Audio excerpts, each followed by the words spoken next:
Qulağınızda daim bir səs var, amma ətrafda heç kim bu səsi eşitmir. O zaman diqqətlə izləyin. Çünki bu video sizi çox təəccübləndirəcək. Qulaqda olan səslərin tibbi adı var. Tinnitus şikayət adətən səs-küy kimi xarakterizə olunur. Lakin bağırtı, şıqqıltı, fışıldama və ya uğultu kimi də eşidilə bilər. Tinnitus sadəcə qulaqda səs deyil, bəzən böyük bir xəstəliyin xəbərçisidir. Dəyərli izləyicilər, videoların analitikasına baxanda çox az adamın abunə olduğunu görürəm. Bizə dəstək olmaq üçün videoya abunə olub bildirimləri açmağı unutmayın. Səs sakit və ya yüksək ola bilər. Bu səslər bir və ya hər iki qulaqda eşidilə bilər. Tinnitus yalnız xəstəlik əlaməti deyil. Qulağa düşmüş maye, yad bir cisim, böcək və ya adi kükürt probkası ola bilər. Bütün bunlar tinnitusa səbəb ola bilər. Çox vaxt dərman qəbulu buna səbəb olur. 200-dən çox dərmanın tinnitusa səbəb olduğu deyilir. İnsan bu dərmanları qəbul etməyə başlayanda və ya dayandıranda baş verir. Tinnitusa atmosfer təzyiqinin, kəskin düşməsi, havanın dəyişməsi də səbəb ola bilər. Tinnitus çox nadir hallarda ciddi bir xəstəliyin əlamətidir. Bəzi insanlarda tinnitus arada gəlib gedir və sadəcə kiçik qıcıqlanmaya səbəb olur. Bəzən isə davamlı ola və gündəlik həyata əhəmiyyətli təsir göstərə bilər. Ağır hallar çox xoşagəlməz ola bilər. Konsentrasiyaya təsir edə və yuxusuzluq və depressiya kimi problemlərə səbəb ola bilər. Bəs həkimə nə zaman müraciət etmək lazımdır? Birinci, qan təzyiqinin artması. Bu, tinnitusun ən çox yayılmış səbəblərindən biridir. Ürək-damar sistemi ilə bağlı problemlərin olduğunu bilirsinizsə, bu simptom xüsusilə diqqətlə araşdırılmalıdır. Qan dövranı pozğunluqları insulta səbəb ola bilər. Bəs nə etməliyik? Səslərin yarandığı və yoxa çıxdığı zaman təzyiqi ölçün. Göstəricilərdəki fərq böyükdürsə, tinnitusun səbəbi aydındır.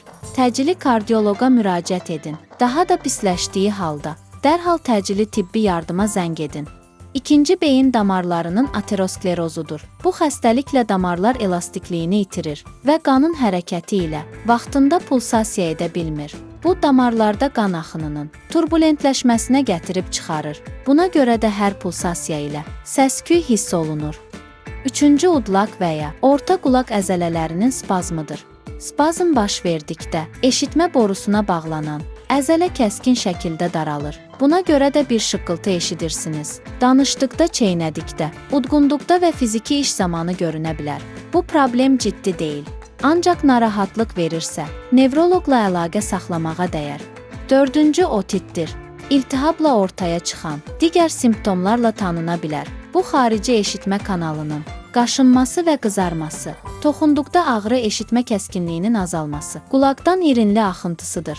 Otit tez-tez qulağa su düşdükdə, qulaq kanalının zədələnməsində və ya tənəffüs yolu infeksiyalarının komplikasiyasından sonra baş verir. 5-ci, osteoxondroz və onurğanın boyun belindəki digər dəyişikliklər. Bu cür problemlər tez-tez qan axınının pozulmasına səbəb olur. Eşitmə siniri və beynin arxa hissələri qan axınının çatışmazlığına reaksiya verir və siz cingiltiyə bənzər bir səs eşitməyə başlayırsınız. 6-cı, miqrendir.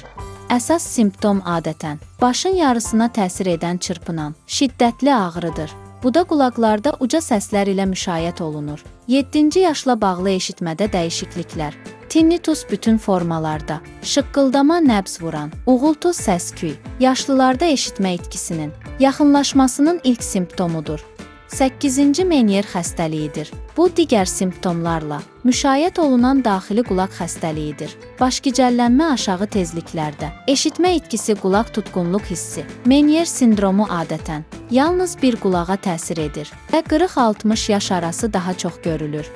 Menier xəstəliyinin simptomları daxili qulaqda labirint adlanan mayenin yığılmasından qaynaqlanır. 9-cu, seyrək sklerozdur. Tinnitus başgicəllənmə əzalardakı hərəkətsizlik, dəridə sürünmə hissi, sidik qaçırma ilə birləşirsə, sinir sistemində bu ciddi xəstəliyin inkişafından şübhələnmək olar. Onun simptomları son dərəcə müxtəlif ola bilər. Buna görə dəqiq bir diaqnoz yalnız hərtərəfli müayinədən sonra bir mütəxəssis tərəfindən edilə bilər. 10-cu. Eşitmə sinirinin neyrinoması şiş.